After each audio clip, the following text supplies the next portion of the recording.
ఈరోజు దేవుని మాట 4వ కీర్తన 1వ వచనం. నన్ను కరుణించి నా ప్రార్థనను అంగీకరించు. నన్ను కరుణించి నా ప్రార్థనను అంగీకరించు. నా నీతికి ఆధారముడు దేవా, నేను మొరపెట్టినప్పుడు నాకు ఉత్తరమివ్వు. ఇరుకులో నాకు విశాలత కలుగు చేసిన వాడవు నీవే.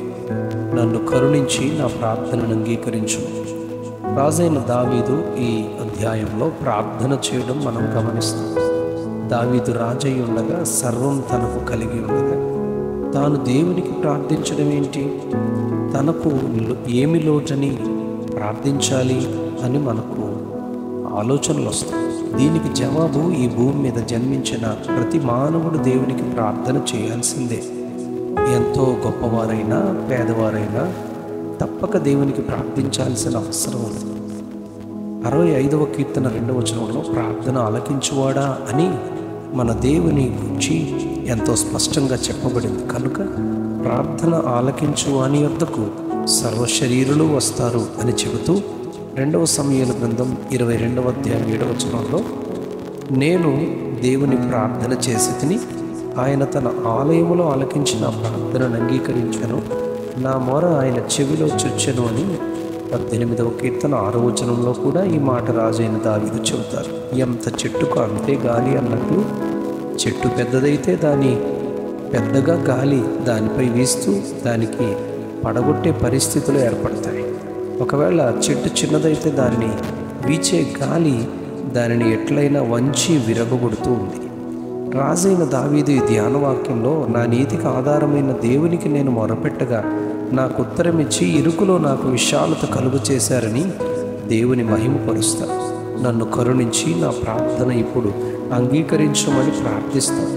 దానియేలు తాను ప్రార్థిస్తూ దేవునితో ఇలా చెబుతారు, నీ గొప్ప కనికరములను బట్టియే మేము నిన్ను ప్రార్థించుచున్నాము, కానీ మా స్వనీతి కార్యమును బట్టి నీ సన్నిధిని నిలువబడి ప్రార్థించుటలేదు మా దేవా, చెవియొగ్గి ఆలకింపుము అని 18వ వచనంలో మొరపెడతారు. 9వ అధ్యాయం దానియేలు గ్రంథం 18వ వచనంలో మొరపెడతారు.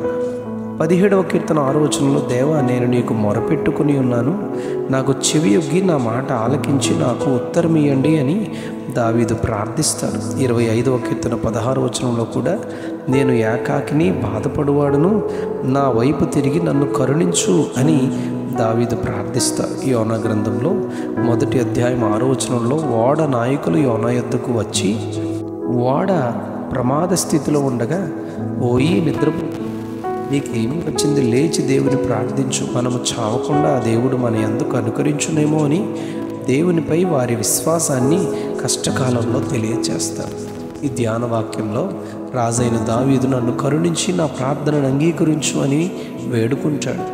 మొదటి దినవృత్తాంతాలు గ్రంథము 4వ అధ్యాయం 10వ వచనంలో, యెబేజు తన దేవుని గూర్చి మొరపెట్టి, నీవు నన్ను నిశ్చయముగా ఆశీర్వదించి నా సరిహద్దును విశాలపరచుమని, నీ చెయ్యి నాకు తోడుగా ఉండ దయచేసి నాకు కీడు రాకుండా దానిలో నుండి నన్ను తప్పించమని ప్రార్థించగా, దేవుడు అతని మనవి చేసిన దానిని దయచేసెను అని చెప్పబడింది. 16వ కీర్తన 4వ వచనం, 116వ కీర్తన 4వ వచనంలో, రాజైన దావీదు మరణ బంధములు, పాతాళ వేదనలు, శ్రమ, దుఃఖము కలిగిన స్థితిలో నేను ఆయనను ప్రేమిస్తూ ఉన్నాను గనుక యెహోవా దయచేసి నా ప్రాణమును విడిపింపుమని యెహోవా నామమును బట్టి మొరపెట్టాను, ఆయన నా మొరను నా విన్నపములను ఆలకించి ఉన్నాడని సాక్ష్యం చెబుతారు. 118వ కీర్తన 25వ వచనంలో, యెహోవా దయచేసి నన్ను రక్షించుము, యెహోవా దయచేసి అభివృద్ధి కలిగించుమని తన అభివృద్ధి కొరకు ప్రార్థిస్తాడు.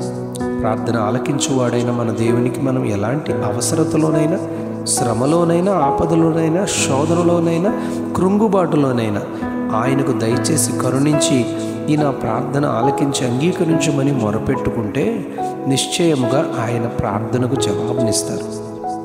అన్న ప్రార్థించినప్పుడు, కుమారునిని కోరుకున్నప్పుడు, అవమానంలో ఎంతో రోధించి సన్నిధిలో విజ్ఞాపన చేసినప్పుడు, దయచేసి అని బతిమాలినప్పుడు కుమారుని ఆయన దయచేశాడు.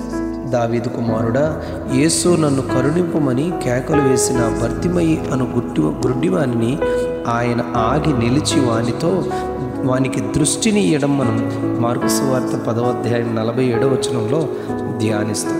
41వ కీర్తన 10వ వచనంలో నన్ను కరుణించి లేవనెత్తు అని దావీదు ప్రార్థిస్తాడు. ఇర్మియా గ్రంథం 31వ అధ్యాయం 9వ వచనంలో వారు ఏడ్చుచూ నా యొద్దకు వస్తారు, నన్ను ప్రార్థిస్తూ ఉండగా నేను వారిని చక్కగా పోవు బాటను నీళ్ల కాలువల యొద్దకు నడిపించుదును అని ఆయన వాగ్దానం చేస్తారు. ఈ వాగ్దానం మనము కూడా ప్రార్థించి స్వతంత్రించుకోవాలని ఆశపడదాం. అట్టి కృప ప్రభు మనకు దయచేయునుగాక. Amen, amen, amen.